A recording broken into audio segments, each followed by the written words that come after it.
जमीन पर जंग के साथ साथ इंफॉर्मेशन वॉरफेयर भी यहां पर देखने को मिल रही है। और देखिए अहम खबर है, अमेरिकी एयरक्राफ्ट कैरियर पर हमले से जुड़ी। जी हां, यूएसएस अब्राहम लिंकन पर ईरान ने हमले का दावा किया है। अब्राहम लिंकन पर मिसाइल और ड्रोन से हमला किया गया।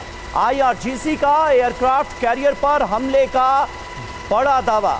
हमले के बाद पीछे हटा अब्राहम लिंकन। ईरान ने बताया है कि उसके हमले के बाद यूएसएस अब्राहम लिंकन को खासा नुकसान पहुंचा है और अब्राहम लिंकन को पीछे हटना पड़ा है। अब ईरान युद्ध के बीच अमेरिका को बड़ा झटका। एक और बड़ी खबर है, अमेरिकी एयरक्राफ्ट कैरियर में आग लग गई और ईरान से जंग के बीच ही यूएसएस जेराल्ड में आग को लेकर यह खबर। दो नौसैनिकों के झुलसने की भी खबर है। अमेरिका का दावा यह है कि आग का युद्ध से कोई संबंध नहीं है। और इस बीच आ रही है एक और बड़ी खबर, इराक में एयर रिफ्यूलिंग विमान KC-135 ध्वस्त हो गया है। ईरान का KC-135 को मार गिराने का दावा। यह अमेरिकन एयरक्राफ्ट जिस पर ईरान ने हमले का दावा किया है, अमेरिका ने कहा है कि घटना तो महज हादसा है, एक्सीडेंट है ये। इराकी मिलिशिया ने दावा किया है कि हम ही ने इस अमेरिकन एयरक्राफ्ट को मार गिराया है। हमले में सभी क्रू मेंबर्स भी मारे गए।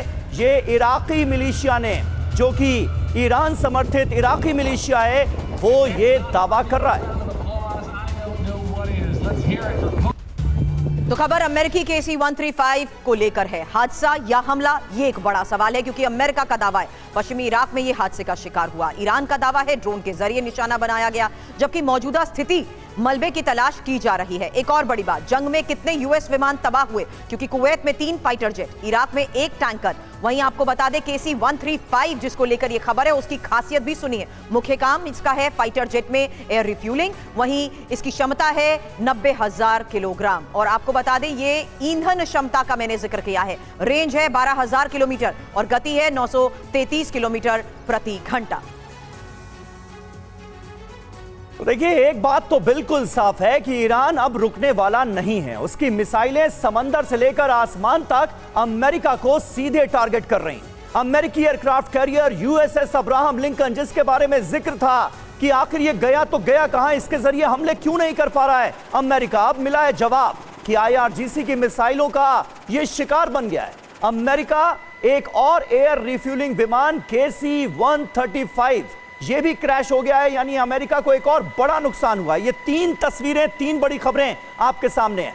तीसरी बड़ी खबर है, यूएसएस जेराल्ड फोर्ड में भी आग लगी है और यहां पर भी अमेरिका डिनायल मोड में नजर आ रहा है। अमेरिका की तरफ से कहा गया है कि यह भी एक हादसा है, लेकिन ईरान की तरफ से कहा गया है कि हमने हमला किया है और यूएसएस जेराल्ड को नुकसान पहुंचाया है, यूएसएस अब्राहम लिंकन को नुकसान पहुंचाया है। और यही वजह है कि यूएसएस अब्राहम लिंकन को पीछे लौटना पड़ा है और उसके जरिए हमले करने में नाकामयाब हो रहा है अमेरिका। मुमकिन नहीं रह गया है इस एयरक्राफ्ट कैरियर का इस्तेमाल करना।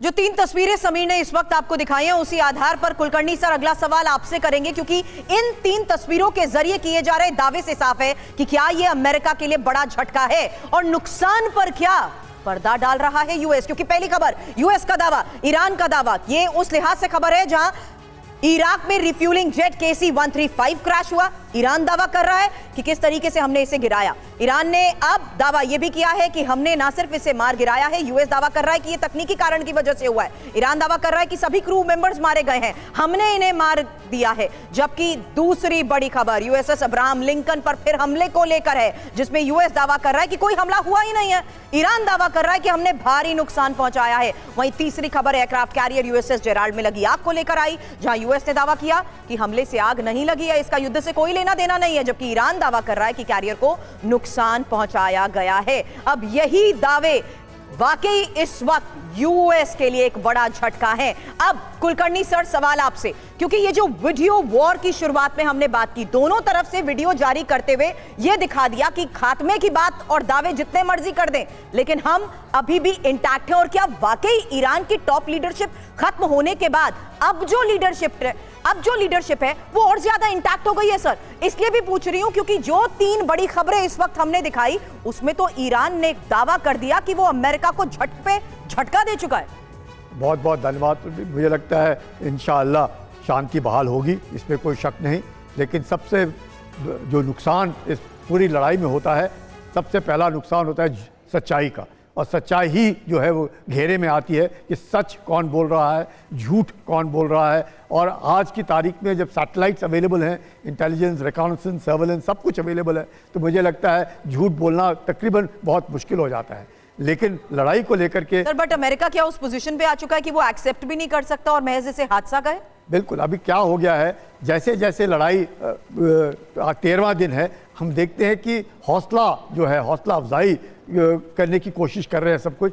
और बुलंद है आज की तारीख में हौसला ईरान का। क्यों? 13 दिन टिकना, वो भी अमेरिका के बरखिलाफ, आसान बात नहीं है। जब तकरीबन नुकसान 10,000 टारगेट्स हिट, पिछले 24 घंटे में 200 फ्लाइट्स और 200 टारगेट्स हिट, आप समझ सकती हैं कि ईरान के अंदर कितने नुकसान और क्या, मतलब वहाँ के तकरीबन कहा जाता है कि 12-13 लाख जो है वहाँ से लोग पलायन कर चुके हैं। उसके बावजूद अगर ईरान टिका है, उसके बावजूद अगर ईरान इस तरह के दावे करता है, और अगर ज़मीन के ऊपर जैसे अमेरिका का एक एयरक्राफ्ट जो है, रिफ्यूलर जो है, वो अमेरिका कहता है कि लैंड करते वक्त वो बर्बाद हुआ, ईरान कहता है उसने उसको गिराया। अब क्या सच्चाई है? सवाल तो ये है कि ज़रूर नुकसान हुआ।